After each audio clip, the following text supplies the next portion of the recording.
E aí, pessoal? Tudo bem? Prontos para mais um mergulho profundo aqui no The Deep Dive? Preparados? Hoje a gente vai mergulhar de cabeça no mundo do Napoleon Hill. É isso aí. Mas calma, não é aquele Napoleon Hill do Pense e Enriqueça que todo mundo já conhece. Não. Hoje a gente vai desvendar os segredos de um livro menos famoso dele, mas igualmente fascinante. Mais esperto que o diabo. Nossa, que título intrigante. Pois é, e pode acreditar, o conteúdo aí é da mais. E o que vamos encontrar nesse livro? A gente vai desbravar as ideias de Hill sobre sucesso e fracasso. Legal. E olha só, preparem-se, porque ele teve um encontro para lá de inusitado com Com quem? o próprio diabo. Oh, que história é essa? Calma, calma, a gente vai te contar tudo tintim por tintim. Fico curiosa. Mas o mais legal é que vamos te mostrar como usar as descobertas de Hill no seu dia a dia. Isso que é importante, prático, né? É isso aí. Quer dizer, vai entender como o medo pode te sabotar, É verdade. como o pensamento positivo pode transformar a sua realidade. Nossa, isso é poderoso. E como até os fracassos, acredite se quiser, Oh, os fracassos. podem te impulsionar para frente. Interessante. Para entender a fundo a filosofia do Hill, a gente precisa voltar no tempo, lá para 1908. 1908. Quando ele conheceu o magnata do aço, o Andrew Carnegie. Ah, o Carnegie. Um visionário, né? Totalmente. É. E esse encontro foi um divisor de águas na vida do Hill. Foi. Me conta mais sobre esse encontro. O Carnegie lançou um desafio e tanto para o Hill. Que desafio. Finalizar pessoas de sucesso. Hum. Mas também as que fracassaram, Que interessante. para entender o que separava esses dois grupos. Faz sentido. E aí, com base nisso, ele tinha que criar uma filosofia prática de sucesso. Uma receita para o sucesso. É tipo isso.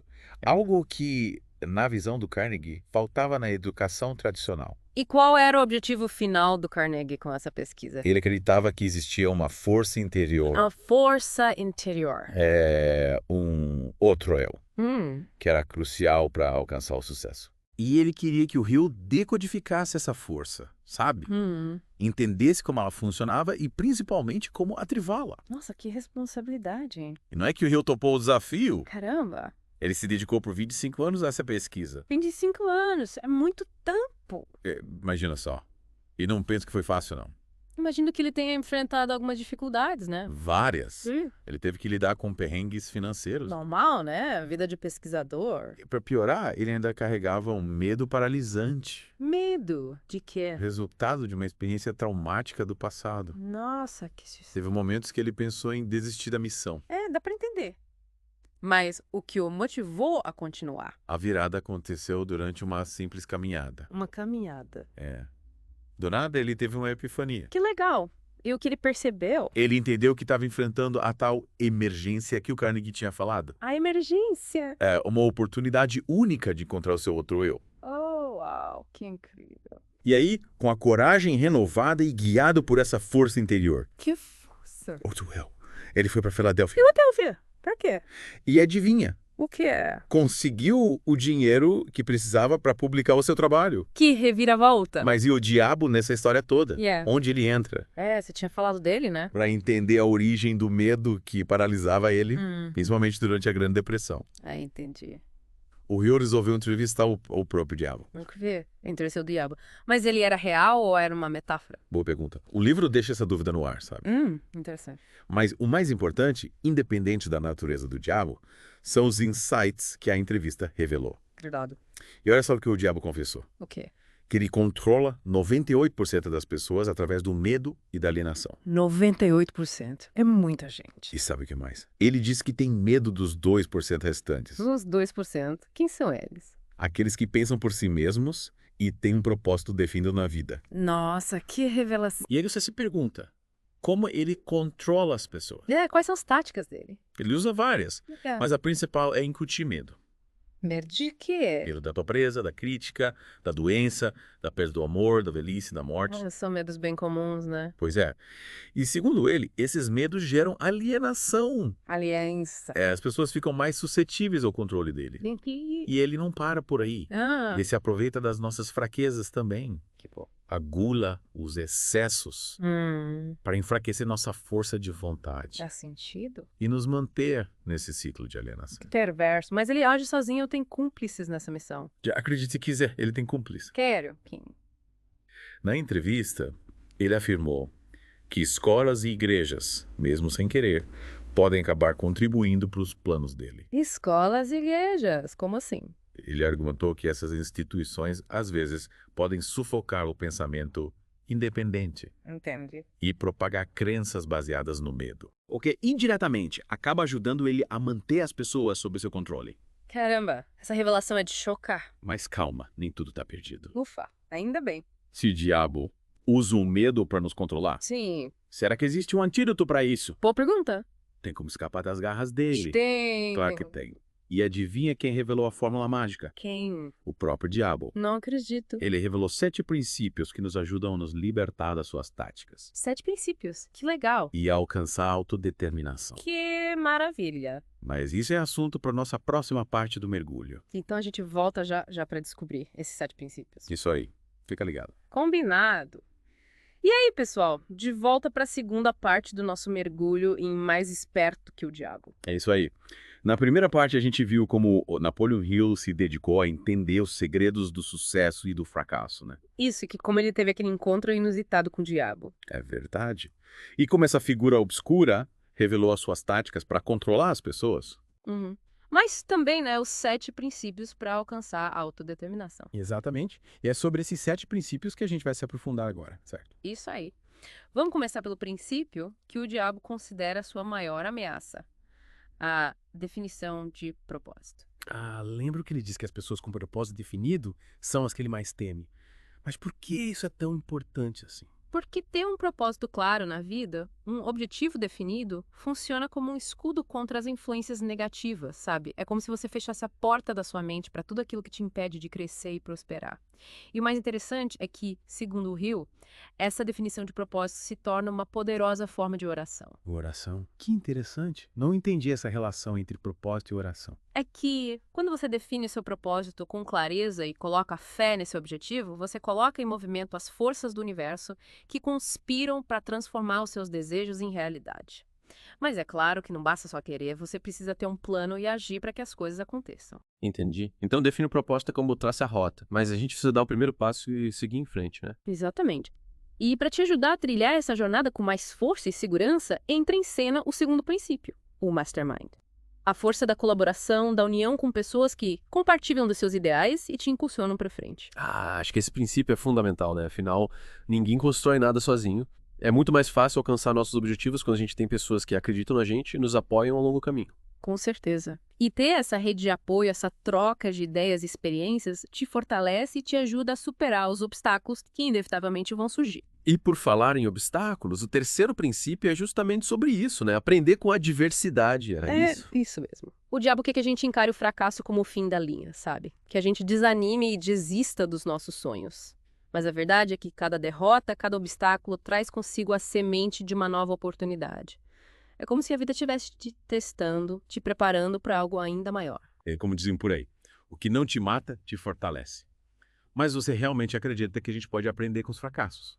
Como fazer isso na prática? Claro, o fracasso te mostra o que não funcionou, te ensina lições valiosas, te torna mais resiliente e te impulsiona a buscar novas soluções, a encontrar caminhos alternativos para alcançar seus objetivos. Interessante. É como se o fracasso fosse um professor disfarçado, né? E qual a importância do ambiente nesse processo todo? O ambiente em que você vive, seja ele físico, mental ou espiritual, exerce uma influência poderosa sobre você. E esse é o quarto princípio, a influência do ambiente. Se você está cercado de pessoas negativas que te colocam para baixo e não acreditam nos seus sonhos, fica muito mais difícil ter sucesso na vida. Então, escolher bem as pessoas com quem a gente convive, as informações que a gente consome, os lugares que a gente frequenta, tudo isso impacta diretamente na nossa jornada, né? Sem dúvida. É por isso que é fundamental cultivar um ambiente positivo e inspirador ao seu redor. Cerque-se de pessoas que te motivam, que acreditam em você e te impulsionam para frente. É, como dizem, você é a média das 5 pessoas com quem mais convive. Mas e os últimos 3 princípios? Você pode falar um pouco sobre eles? Claro, Os princípios de tempo, harmonia e cautela são como ferramentas que te ajudam a gerenciar a sua vida, sabe? A usar seus recursos com sabedoria e a tomar decisões mais conscientes. O tempo te ensina a organizar suas atividades, a definir prioridades e a evitar desperdícios. Faz todo sentido. Afinal, tempo é o nosso bem mais precioso, né? Não podemos desperdiçá-lo com coisas que não nos levam para frente. E a harmonia, como ela entra nesse contexto? A harmonia se refere à conexão entre seus pensamentos, emoções e ações. Quando você vive em harmonia, tudo flui melhor. Você atrai relacionamentos mais positivos, tem mais saúde e bem-estar. Interessante. É como se a harmonia interior se refletisse em todas as áreas da vida, né? E a cautela, qual a importância dela? A cautela te ajuda a agir com mais consciência, a planejar seus passos, a analisar os riscos e a evitar erros desnecessários. É como ter um anjo da guarda te guiando e te protegendo de decisões impulsivas. Nossa, esses 7 princípios são realmente poderosos. Mas na prática, como a gente pode usá-los para alcançar nossos objetivos e viver uma vida mais plena e feliz? A chave para colocar esses princípios em ação é a autodisciplina. É a capacidade de controlar seus pensamentos, suas emoções e suas ações, de resistir às tentações e de persistir nos seus objetivos, mesmo diante das dificuldades. A autodisciplina parece ser um ingrediente secreto para o sucesso, né? Mas como desenvolver essa habilidade? Quais são as estratégias para se tornar uma pessoa mais disciplinada? É isso que a gente vai descobrir na terceira e última parte do nosso mergulho. Vamos te dar dicas práticas e ferramentas poderosas para você fortalecer a sua autodisciplina e alcançar o sucesso que você sempre sonhou. Então não perca a parte final do nosso mergulho profundo aqui no The Deep Dive. A gente espera lá para desvendar os segredos da autodisciplina e colocar em prática os 7 princípios do Napoleon Hill. Até a próxima! E aí, pessoal, de volta para a última parte do nosso mergulho em Mais Esperto que o Diabo. Já exploramos a jornada do Napoleon Hill, os truques do diabo, os 7 princípios para a autodeterminação. É muita coisa, né? E agora a pergunta que fica é: como colocar tudo isso em prática na nossa vida? Como ter essa tal autodisciplina? É aí que a gente entra agora. A autodisciplina é o ingrediente secreto para realmente usar o que a gente aprendeu com o Hill e com o diabo. É a chave para conquistar a liberdade e o controle sobre a nossa vida, sabe? Entendi. Mas me explica uma coisa. Você falou que a autodisciplina se manifesta em vários aspectos da nossa rotina. Isso Até na hora de comer. é certo. É isso. Me explica melhor essa relação da autodisciplina com a comida. Lembra que o diabo nos alertou sobre os perigos da gula, né? Comer demais pode nos levar à alienação, nos desconectar de nós mesmos, dos nossos objetivos. Verdade, ele falou isso. Mas ele também falou sobre controlar outros apetites, como o desejo sexual, a vontade de ficar falando o tempo todo, sabe? Expressando opiniões. É como se a gente precisasse encontrar um equilíbrio, né? Não é reprimir nossos desejos, mas saber lidar com eles de forma consciente, sem exageros. Exatamente. A autodisciplina é justamente isso. Ter o controle sobre seus impulsos, desejos e vontades para que eles não te controlem. E essa liberdade te permite focar no que realmente importa. Seus objetivos, seus sonhos, seu propósito de vida. E quando a gente tem um propósito definido, fica mais fácil ser disciplinado, né? É como se a gente tivesse um motivo maior para se esforçar, para resistir às tentações e seguir em frente. Com certeza. O propósito alimenta a autodisciplina, e a autodisciplina te impulsiona na direção dos seus objetivos. É um ciclo virtuoso que te leva cada vez mais longe. E nesse processo, não podemos esquecer da diversidade. É verdade. O diabo deixou bem claro que o fracasso faz parte do caminho. Mas como lidar com as dificuldades sem perder o ânimo e a disciplina? O segredo está em aprender com os erros, sabe? E nunca desistir. Cada obstáculo, cada derrota pode te tornar mais forte e te preparar para o sucesso. A autodisciplina te dá a força para persistir, para levantar depois de uma queda e continuar em frente. Então a autodisciplina é como um músculo que a gente precisa exercitar. Quanto mais a gente pratica, mais fortes ficamos. Exatamente. É como um treino mesmo. E para te ajudar nesse treino, lembra dos outros princípios. O Mastermind te dá apoio, te inspira. A influência do ambiente te coloca em contato com pessoas e energias positivas. O tempo te ensina a usar seus recursos com sabedoria. A harmonia te traz paz interior e equilíbrio. E a cautela te protege de decisões impulsivas. Nossa, mais esperto que o diabo nos proporcionou um mergulho e tanto, hein? Entendemos a importância da autodisciplina, aprendemos a usar os 7 princípios a nosso favor e descobrimos que o poder de controlar o nosso destino está em nossas mãos. É isso aí. E que a jornada para o sucesso é um processo contínuo de aprendizado, de superação, de autoconhecimento. Mas com a autodisciplina como aliada, a gente pode alcançar tudo aquilo que a gente deseja. Então, para quem quer se aprofundar nesse tema fascinante, fica a dica: leia o Mais Esperto que o Diabo e também outros livros do Napoleon Hill. E lembrem-se, a autodisciplina é a chave para abrir a porta do sucesso e da realização pessoal. Valeu, pessoal. É isso aí.